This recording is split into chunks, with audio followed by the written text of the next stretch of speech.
Hello, fellow survivors. Quite often, we see feedback from both players and testers concerning inventory management, among a host of other suggestions. In real life, we do invest time, thought, and effort into streamlining our world so that we have better productivity, efficiency, and quality of life.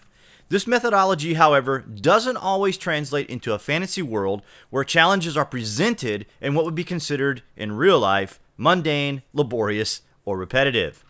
One could wax eloquently into the variety of elements of gaming philosophy, design, and interpretation, but for the sake of streamlining a personal opinion, I thought Terry Michaels, senior producer of Landmark and EverQuest Next, a veteran of SOE, put this line of questioning into an excellent explanation. I'm not going to promise you that it's going to go in at all, because that's a decision we need to make. It's always a, since we're making this game out in the open, this is one of those things that when I used to be just a programmer, I had the same question for the designers when I was working on the team.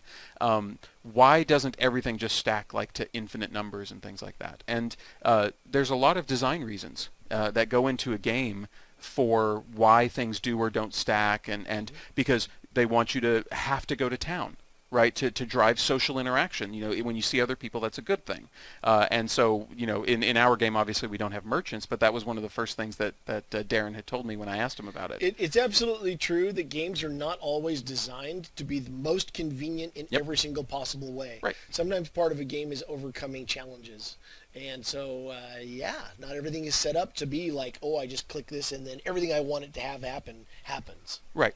Yeah, so it's a discussion that's going on. Yeah, well, and somebody actually pointed out that they said because we want them to buy more inventory space, and that's not actually the reason, but it does border on a reason. Inventory management and upgrading is often part of the progression in games, and so inventory space has to mean something in order for that to be a meaningful thing for you to do in the game.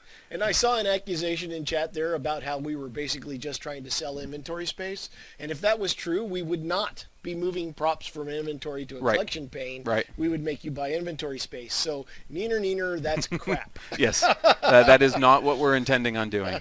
But anyway, there's a lot of things that that goes into that decision, and it's not just as simple as, oh, it's inconvenient that they don't stack.